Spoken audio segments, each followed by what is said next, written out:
No es normal que la gente le estén matando, por ejemplo, animales todos los días, que no se pueda saber cuántos lobos han matado o si han controlado alguno o los han quitado. Ahora hay un gran problema con el oso y ya no pedimos que maten el oso, pero donde un oso está actuando y creando problemas hasta para la fama del oso en el campo, es bueno que lo cojan y lo lleven para un lugar donde no haga esos daños, porque están ya en zonas superhabitadas haciendo daños. No necesitamos tantos estudios, ni después de tantos años necesitamos esperar más para saber o entender que saben todos los problemas que hay en el campo y el campo necesita soluciones ya. Muchas veces somos como los Rolling Stones.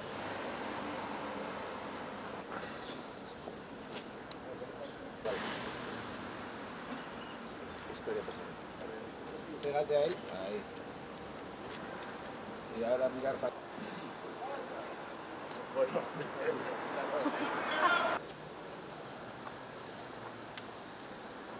Queríamos si no más en los escaleras.